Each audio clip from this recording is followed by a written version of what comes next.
Kami sungguh bersyukur kepada Tuhan Yesus yang selalu ada di musim hidup kami. Baik kami berada di dalam kelemahan maupun kami berada di dalam kekuatan. Tuhan selalu ada di situ. Dan kami bersyukur untuk kasih setiamu yang sungguh besar dalam hidup kami Tuhan. Engkau sungguh berharga di mata kami. Dan engkaulah yang segalanya. Sebab itu kami sebut engkau sekali Yesus, tetap Yesus sampai selama-lamanya. Terima kasih Tuhan untuk kasih setiamu, berkatmu, pertolonganmu. Dan sekarang hari ini kami yang mau belajar dari kebenaran firman Tuhan. Pakai hambamu untuk menyampaikan isi hatimu bagi setiap jemaat Tuhan. Dan kami percaya saat kami belajar dari firman Tuhan, maka kami semuanya pasti diberkati. Di dalam nama Tuhan Yesus, mari setiap jemaat Tuhan yang siap untuk bersama-sama dengan saya, kita mau belajar firman Tuhan. Sama-sama kita mau katakan, amin, amin, amin, amin. Puji Tuhan Bapak Ibu Saudara, selamat pagi, shalom. Kalau tidak keberatan boleh bantu saya tulis di live chat, Tuhan Yesus dahsyat, Tuhan Yesus dahsyat, Tuhan Yesus dahsyat. Puji Tuhan Bapak Ibu Saudara, saya bersuka cita sekali hari ini karena mendapat kesempatan bisa melayani jemaat-jemaat Tuhan yang luar biasa. Dan saya percaya dimanapun saudara berada, dalam keadaan yang baik, dalam keadaan yang sehat, dalam keadaan yang diberkati. Dan saya percaya lewat firman Tuhan pagi hari ini kita semuanya pasti akan belajar sesuatu dan kita akan diubahkan lewat firman Tuhan. Puji Tuhan Bapak Ibu Saudara. Jangan lupa nanti malam kita ada doa malam jam 7 ya, dan saya percaya saudara semua pasti diberkati. Saya akan ketemu dengan saudara. Lalu jangan lupa Sabtu besok ada ibadah senior Bapak Ibu Saudara ya. Kita akan mengadakan ibadah senior untuk jemaat usia 55 tahun. Ada Pastor Rubin Ong dari Jakarta melayani kita, dan Teens and Youth ada Bu Gledy melayani, dan minggu besok saya akan melayani sepanjang hari. Dan saya berdoa saudara semuanya pasti diberkati Tuhan. Puji Tuhan Bapak Ibu Saudara. Ya, minggu besok saya akan menyampaikan kembali tentang orang pilihan Tuhan yang berkualitas. Saya percaya sudah menjadi berkat buat saudara semuanya. Ayo sama-sama kita mau baca dari Lukas pasalnya yang ke-9 ayat yang ke-22 sampai ayatnya yang ke-27. Baca sama-sama dengan suara yang keras. Judulnya pemberitahuan pertama tentang penderitaan Yesus dan syarat-syarat mengikuti Dia. Nah, Yesus berkata, anak manusia harus menanggung banyak penderitaan dan ditolak oleh tua-tua, imam-imam kepala dan ahli-ahli Taurat, lalu dibunuh dan dibangkitkan pada hari yang ketiga. Katanya kepada mereka semua, setiap orang yang mau mengikut aku, ia harus menyangkal dirinya, memikul salibnya setiap hari dan mengikut aku. Karena barang siapa mau menyelamatkan nyawanya, ia akan kehilangan nyawanya. Tapi barang siapa kehilangan nyawanya karena aku, ia akan diselamatkannya. Apa gunanya seorang memperoleh seluruh dunia, tetapi ia membinasakan atau merugikan dirinya sendiri. Sebab barang siapa malu karena aku dan karena perkataan aku, anak manusia juga akan malu karena orang itu. Apabila ia datang kelak dalam kemuliaannya dan dalam kemuliaan Bapa dan malaikat-malaikat yang kudus. Aku berkata kepadamu, sesungguhnya di antara orang yang hadir di sini, ada yang tidak akan mati sebelum mereka melihat kerajaan Allah. Yang setuju sama-sama kita mau katakan? Amin. Puji Tuhan Bapak Ibu Saudara. Kita baru saja membaca kebenaran firman Tuhan. Kita baru saja membaca tentang pembicaraan Tuhan Yesus dengan murid-murid. Setelah Tuhan Yesus bertanya kepada mereka, kemarin kita udah belajar. Menurutmu aku ini siapa? Ada yang bilang Elia, ada yang bilang Nabi, ada yang bilang adalah Yohanes Pembaptis, tetapi Petrus mendapat sebuah pewahyuan bahwa Yesus adalah juru selamat, yaitu Mesias yang akan menyelamatkan umatnya dari musuh terbesar, yaitu dosa. Nah, hari ini kita mau belajar lanjutan dari pembicaraan itu. Kenapa? Karena setelah pembicaraan itu Tuhan Yesus mulai menceritakan bahwa untuk Tuhan Yesus bisa memenuhi fungsinya atau memenuhi panggilannya sebagai Mesias, sebagai juru selamat, dia harus menderita, dia harus disalib, dia harus mati, tetapi dia akan bangkit pada hari yang ketiga untuk memeteraikan kemenangan atas dosa, atas maut. Nah, Bapak Ibu Saudara, kita mau belajar dari perkataan Tuhan Yesus. Dan di sini Tuhan Yesus mengajarkan sesuatu yang luar biasa, bahwa karena Yesus adalah Mesias dan kita harus mengikuti Dia. Nah, mengikut Tuhan harus kita membayar harga. Sama-sama tulis di live chat, mengikut Tuhan bayar harga. Ya, sebab itu Bapak Ibu Saudara jangan berpikir ya ikut Tuhan hanya senang-senang, ikut Tuhan hanya penuh berkat. Yes, saya tetap percaya ikut Tuhan pasti diberkati. Tetapi mengikut Tuhan tidak selalu semuanya mulus. Mengikut Tuhan tidak selalu semuanya senang-senang dan tertawa dan bahagia setiap hari. Memang ada tangisan, ada masalah, ada persoalan. Tetapi kalau kita mau terus mengikut Tuhan, kita pasti akan lihat kemuliaan Tuhan. Yang setuju boleh katakan amin. Sebab itu kita mau belajar bersama-sama. Ya, syarat mengikuti Yesus. Sama-sama tulis di live chat, syarat mengikuti Yesus. Karena hari ini kita mau belajar sama-sama dari perkataan Tuhan Yesus sendiri. Bukan perkataan pendeta, bukan perkataan si A dan si B. Tetapi kita mau belajar langsung dari Tuhan Yesus dan apa yang diajarkan. Bagaimana kita bisa mengikuti dia dan syaratnya apa untuk kita mengikuti juru selamat kita Mesias yang namanya Yesus. Yang pertama Bapak Ibu Saudara, kita mau belajar bersama-sama. Dikatakan setiap orang yang mau mengikut aku, ia harus menyangkal dirinya. Sama-sama tulis di live chat, menyangkal diri. Itu yang pertama Bapak Ibu Saudara. Untuk kita mengikuti Tuhan Yesus, kita harus belajar untuk menyangkal diri kita. Nah, menyangkal diri ini satu hal yang sangat sulit. Kenapa? Menyangkal diri adalah sesuatu yang kita lakukan yang bertolak belakang dengan keinginan kita. Saudara, menyangkal diri artinya apa? Kita harus menahan. Artinya apa? Kita harus belajar say no terhadap keinginan-keinginan kita. Kenapa diri kita harus disangkal? Karena diri manusia sudah dihancurkan, sudah dikorupsi dengan yang namanya dosa. Ya, dosa yang masuk dalam kehidupan manusia membuat manusia pada akhirnya hancur. Membuat manusia yang pada akhirnya yang diciptakan menurut gambar dan rupa Allah kehilangan gambar itu. Dan apa yang terjadi Bapak Ibu Saudara? Yang terjadi adalah ketika manusia jatuh dalam dosa, segala keinginan-keinginan rohani mulai hilang. Manusia jadi maunya melakukan dosa, manusia jadinya mau melakukan yang gak berkenan di hadapan Tuhan, yang rohani mulai ditinggalkan, yang dekat dengan Tuhan udah mulai jauh dari Tuhan. Nah itulah manusia, tetapi kalau kita mau mengikut Yesus, kita harus belajar menyangkal diri. Artinya apa? Kita harus belajar untuk kita menahan semua keinginan-keinginan duniawi dan mulai hidup sebagai orang yang rohani kembali. Bapak Ibu Saudara, diri manusia sebelum bertemu Yesus itu isinya dosa. Isinya keinginan-keinginan yang tidak wajar. Isinya keinginan hal-hal yang merusak diri kita dan merusak keluarga kita. Ya kita lihat itu yang terjadi orang kalau gak punya Tuhan. Perceraian terjadi di mana-mana. Ya, kekerasan terjadi di mana-mana. Ya, narkoba, wah mulai terjadi di mana-mana sekarang. Bunuh diri, depresi, itu semuanya terjadi di luar sana. Nah, tapi kita percaya bahwa saat kita datang kepada Tuhan Yesus, saat kita beriman kepada Tuhan Yesus, maka di situ kita mulai diberikan roh yang baru, kita diberikan manusia yang baru, yang membuat kita bisa melawan itu. Karena itu menyangkal diri artinya apa? Setiap kali ada keinginan-keinginan yang memuaskan daging kita, keinginan-keinginan yang memuaskan hawa nafsu kita harus belajar berkata tidak. Sama-sama tulis di live chat, belajar berkata tidak. Menyangkal diri artinya ada hal-hal yang kita harus tegas. Tidak, saya tidak mau melakukannya. Setiap kali ada keinginan diri kita untuk melampiaskan amarah kita harus berkata tidak. Setiap kali ada keinginan kita untuk kita mengkhianati rumah tangga kita harus berkata tidak. Setiap kali ada keinginan untuk kita benci sama orang, kita harus berkata tidak.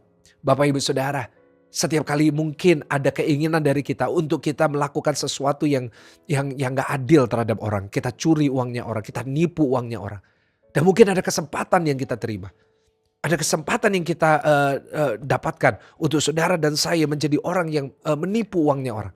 Kita harus buat keputusan. Saya harus bilang tidak. Saya harus tegas. Dan saya gak boleh melakukan itu. Bapak Ibu Saudara, itu adalah syarat mengikut Tuhan. Mengikut Tuhan kita harus hidup kudus. Tulis di live jadi hidup kudus. Bapak Ibu jangan pernah kita lupakan tentang kekudusan. Jangan pernah kita abaikan tentang kekudusan. Banyak ajaran-ajaran baru yang tidak pernah mementingkan kekudusan. Mereka berkata, oh semua orang bisa berdosa. Semua orang sudah jatuh di dalam dosa. Karena itu kalau kita dosa itu biasa. Oh Bapak Ibu Saudara, kita diciptakan Tuhan itu tanpa dosa. Dan ketika Tuhan Yesus menyelamatkan kita, Dia memberikan roh yang baru, kita dilahirkan baru. Jangan sampai saudara dan saya memiliki identitas yang lama itu, yang penuh dengan dosa. Kita harus hidup kudus, kita harus hidup benar. Bukan berarti orang yang hidupnya kudus, bukan berarti gak pernah jatuh.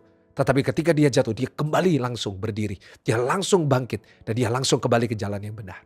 Bapak Ibu, hari ini mungkin hidup kita selalu dikuasai oleh keinginan-keinginan duniawi. Mungkin diri kita yang lama mulai muncul. Kita mau marah, kita mau benci, kita mau maki-maki orang, kita mau hidup dalam kekerasan, kita mau cerai dengan suami kita, dengan istri kita. Kita mungkin KDRT di rumah. Apapun yang menjadi manusia lama, apapun yang menjadi hal-hal yang memuaskan daging saudara, hawa nafsu. Belajar berkata tidak. Saya dulu mantan pemarah. Saya dulu adalah seorang yang emosiannya luar biasa. Saya kalau marah ngeri Bapak Ibu Saudara. Saya dulu mantan orang yang suka nyimpen benci sama orang. Saya suka jengkel sama orang. Saya suka nyimpen amarah terhadap orang. Saya dulu, memiliki banyak sifat-sifat yang sangat buruk. Istri saya, Pastor Selin sangat tahu itu dan benar-benar ngalamin tahun-tahun pertama bersama dengan saya nggak semudah itu. Tapi puji Tuhan, saya banyak diubahkan oleh Roh Kudus. Kenapa? Karena saya akhirnya saat saya sadar bahwa ini semua yang saya lakukan salah, dengan marah-marah saya salah, dengan semua hal-hal yang negatif itu salah, saya langsung belajar untuk berubah dan saya belajar berkata tidak. Saya rasa kadang-kadang kita harus ada remnya Bapak Ibu Saudara, ya kan? Kadang-kadang kita diajak sama teman kita, "Ayolah nggak apa-apa kita sekali-sekali, kita pergi malam-malam ya nggak apa-apa istrimu nggak tahu." Oh Bapak Ibu, ya itu banyak terjadi hari-hari nggak usah kasih tahu istrimu, nggak usah kasih tahu suamimu, nggak usah kasih tahu orang tuamu, nggak boleh. Belajar berkata tidak. Saat ada yang mengajak engkau untuk melakukan dosa, belajar berkata tidak. Memang mengatakan tidak itu merupakan satu hal yang sangat sulit. Contoh yang paling sederhana, kita makan aja berkata tidak sulit banget Bapak Ibu ya kan. Kita makan aja, kita ditawarin makanan kita langsung bilang ya, ya, ya, ya, ya. Ya, kita langsung terima makanannya. Ya, dan kita harus belajar bahwa kadang-kadang ada baiknya kita berkata enggak. Saat kita ditawari, makan lebih banyak lagi Pak, oh makannya kok dikit. Kita berkata, oh sudah cukup. Begitu juga dengan dunia. Ya, saat kita mungkin udah biasa memuaskan nafsu, kita harus belajar berkata, no, it's enough. Udah cukup. Saya nggak mau hidup seperti itu lagi. Aku nggak mau ya membuat orang lain di sekitarku menderita. Dan baru kalau kita bisa lakukan itu, saya rasa kita udah berhasil di dalam kehidupan kita. Doa saya hari ini, setiap Bapak Ibu Saudara yang saya kasih di dalam Tuhan, setiap jemaat doa pagi, kita belajar yang pertama, kita harus bisa menyangkal diri dengan cara apa? Kita belajar berkata tidak. Yang kedua Bapak Ibu Saudara dikatakan ia harus menyangkal dirinya. Yang kedua dikatakan apa? Memikul salibnya. Sama-sama tulis di live chat, memikul salibnya. Bapak Ibu Saudara artinya apa? Artinya kita harus pikul salib. Artinya apa? Kita harus bertahan dalam penderitaan. Yang pertama kita harus berkata tidak atas setiap keinginan-keinginan hawa nafsu. Tapi itu kan internal. Nah sekarang yang kedua, pikul salib ini bicara eksternal. Dalam hidup kita harus menghadapi salib kita masing-masing. Saya berkhotbah duri kita masing-masing. Ya duri dan salib ya itu bicara tentang hal yang sama. Sesuatu yang mengganggu kita. Sesuatu yang menyakiti kita. Sesuatu yang mungkin menjadi sebuah beban di dalam kehidupan kita. Salib kita beda-beda Bapak Ibu. Salib saya dan salib saudara pasti beda. Duri saya dan duri saudara semuanya pasti beda. Tetapi untuk mengikut Tuhan, seringkali akan ada hal-hal yang diizinkan terjadi dalam hidup kita. Seringkali ada orang-orang yang ditempatkan di dalam kehidupan kita. Entah itu orang terdekat maupun orang yang mungkin jauh. Atau mungkin sahabat, atau mungkin teman, atau mungkin itu orang tua, mungkin itu istri, suami, mungkin itu anak. Kita semuanya punya salib kita masing-masing. Mungkin salib kita pekerjaan kita. Salib kita adalah penderitaan kita. Mungkin salib kita adalah mungkin masalah ekonomi kita. Mungkin kemiskinan yang kita alami. Firman Tuhan berkata kamu harus pikul salibmu. Kita gak bisa memilih salib kita. Saya gak bisa pilih salib saya. Dulu ketika saya harus menghadapi salib, ketika saya harus menghadapi duri di dalam hidup saya banyak marah sama Tuhan. Saya jengkel sama Tuhan, kenapa kok kayak gini sih? Tuhan kenapa sih kok saya ditempatkan kayak gini? Tuhan kenapa sih kok aku harus ngadepin salib seperti ini setiap hari? Tetapi sekarang saya belajar untuk ya udah. Kalau memang salib itu ada ya dihadapin aja. Tulis di live chat, dihadapin aja. Kita jangan doa buat Tuhan untuk Tuhan ngubah salib kita. Kenapa? Firman Tuhan berkata kamu harus pikul. Nah kalau hidup kita gak pernah ada salib, kita gak akan pernah merasa kita butuh Tuhan. Kalau dalam hidup kita gak ada salib, kita gak akan mau datang kepada Tuhan. Kita gak akan tersujud, tersungkur di bawah salib. Dan kita berkata kepada Tuhan, Tuhan aku perlu Engkau, aku gak kuat. Kalau kita gak pernah dikasih salib, maka apa yang terjadi? Kita kadang-kadang lupa diri. Kadang-kadang kalau kita gak pernah dikasih salib, kita akan merasa sombong dan merasa diri kita paling suci. Ketika kita udah melakukan semuanya dengan benar, lalu tiba-tiba tetap ada salib, kita diingatkan bahwa perbuatan baik bukan yang nyelamatin kita. Perbuatan baik bukan yang membuat kita hidupnya selalu lancar. Tapi perbuatan baik adalah tanggung jawab. Dan memang setiap orang harus menghadapi salibnya.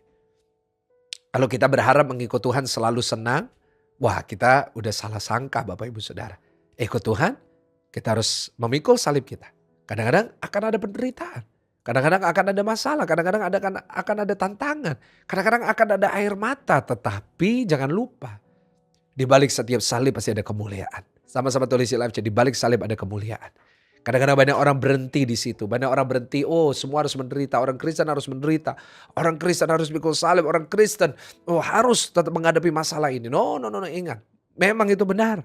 Tapi jangan pernah lupa lanjutannya. Di balik setiap salib pasti ada kemuliaan Tuhan. Di balik setiap duri pasti ada kuasa Tuhan yang dinyatakan. Bapak Ibu Saudara, hari ini mungkin ada yang mengikuti doa pagi ini lagi yang hadapin salib dalam hidupnya. Pikul itu terus, jangan ngomel, hadepin. Ya, tetap semangat, hadepin. Tetap doain salib saudara, doain duri saudara. Pak mau sampai kapan? Sampai Tuhan bilang selesai. Oh Pak, gak ada expired date ya? Gak bisa Bapak Ibu, gak bisa. Saya belajar dalam hidup saya, kita mau tengking, ada hal-hal yang kita mau tengking gimana pun, doa gimana pun gak bisa. Karena memang diizinkan Tuhan untuk kita pikul salib, untuk kita mengandalkan kasih karunia Tuhan. Doa saya, saudara bisa lakukan itu. Kenapa? Supaya saudara semuanya bisa mengalami Tuhan di dalam hidup saudara dengan sungguh-sungguh luar biasa. Yaitu di saat kita pikul salib, kita akan melihat kemuliaan Allah. Yang pertama, apa Bapak Ibu, saya ulangin sedikit, menyangkal diri, learn to say no, belajar berkata tidak. Yang kedua, pikul salib, yaitu apa Bapak Ibu Saudara, kita harus hadapin. Ya, kita harus hadapin salib itu, kita harus pikul itu setiap hari, kita harus belajar untuk menderita, kita harus belajar untuk ngadepin masalah dan persoalan. Dan yang ketiga, yang terakhir dikatakan, dan mengikut aku. Bapak Ibu Saudara, mengikut Tuhan untuk apa? Untuk jadi murid. Kita udah bahas di doa pagi 2 hari yang lalu tentang 5 roti 2 ikan. Ditekankan kembali oleh Tuhan Yesus, kamu harus ikut aku. Jadi yang pertama harus nyangkal diri. Yang kedua kita harus pikul salib. Yang ketiga harus ngikut Tuhan. Ngikut Tuhan artinya apa? Jadi murid Tuhan. Jadi seperti Tuhan. Jadi seperti Yesus. Tulis di live chat, jadi seperti Yesus.